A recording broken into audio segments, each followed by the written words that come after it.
Good morning बेटा। आज बेटा हम संस्कृत में पाठ 9वां पढ़ेंगे। 9वां पाठ है पाठ 9। परोपकाराय मम जीवन, मेरा जीवन है वो परोपकार के लिए है, दूसरों की भलाई के लिए है।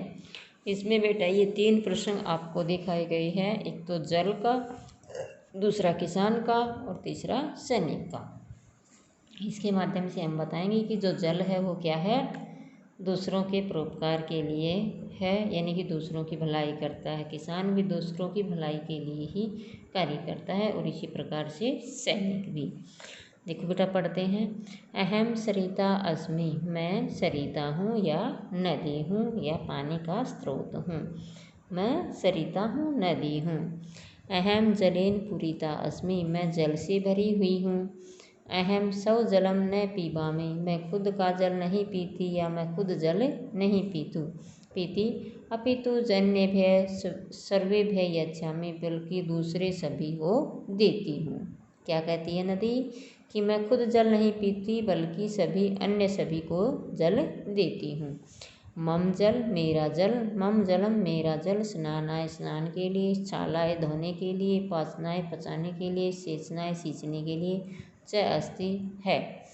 यानी कि मेरा जल क्या है, नहाने के लिए, धोने के लिए, पीने के लिए और सींचने के लिए है। किम बहुना मम जलम परोपकार, मेरे जल से देखो कितना परोपकार है, अर्थात मेरा जो जल है वो कितना परोपकारी है। अगला बेटा ये किसान है। अहम कृषक अस्मि, मैं किसान हूँ। अहम हलेन क्षेत्रम करिष्यामि, मैं हल से क्या करता हूँ, खेत को जोतता हूँ। जनेभ्य अनानि वस्त्राणि च यच्छामि, और लोगों को अनानि अन्न, वस्त्राणि वस्त्र, च यच्छामि और देता हूँ, और मैं लोगों को अन्न और वस्त्र देता हूँ। अहम सर्वेभ्य देवानक्तम कार्यम करोमि, मैं सर्वेभ्य सभी के लिए दिन रात कार्य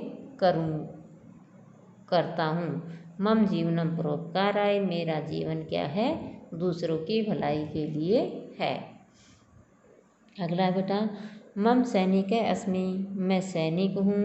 अहम देश रक्षाय, मैं देश की रक्षा के लिए। सीमा प्रदेशम गच्छामि, प्रदेश की सीमा पर जाता हूँ। नागरिकाणाम सुरक्षा करोमि, नागरिकों की सुरक्षा करता हूँ। जनानाम रक्षाय एवं कर्तव्यम अस्ति, लोगों की रक्षा करना ही मेरा कर्तव्य है। मम जीवनम देशाय, मेरा जीवन है वो देश के लिए है। क्या बताया गया है इसमें कि मैं एक सैनिक हूँ, मैं देश की रक्षा के लिए प्रदेश की सीमा पर जाता हूँ, नागरिकों की सुरक्षा करता हूँ और लोगों की रक्षा करना ही मेरा कर्तव्य है। मेरा जीवन है वो देश के लिए ही है, अर्थात देश के लिए ही मेरा जीवन बना है। तो बेटा ये 3 प्रसंग थे, इसका आपको हिंदी अनुवाद मैंने करवा दिया है, आप इसको फेयर नोटबुक में कर लेना। आगे एक श्लोक दिया हुआ है, इदम अपि ज्ञात्वम, इसको भी जानो। परोपकाराय फलंती वृक्षा, कि पेड़ हैं वो दूसरों की भलाई के लिए ही फलित होते हैं।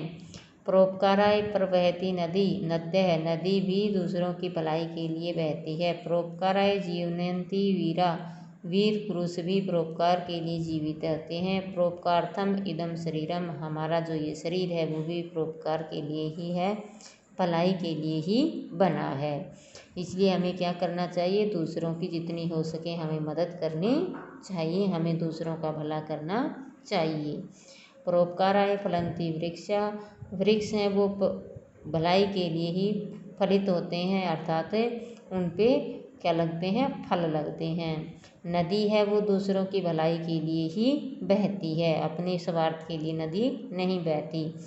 वीर पुरुषों का जीवन होता है वो किसके लिए होता है, दूसरों की भलाई करने के लिए। वीर पुरुष हैं वो अपने प्राणों की भी न्यौछावर कर देते हैं। इसलिए सारा हमारा जो शरीर है वो दूसरों की भलाई के लिए ही बना है, इसलिए हमें क्या करना चाहिए, दूसरों की भलाई करनी चाहिए।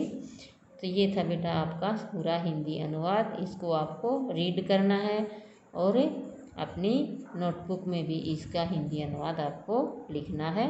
धन्यवाद।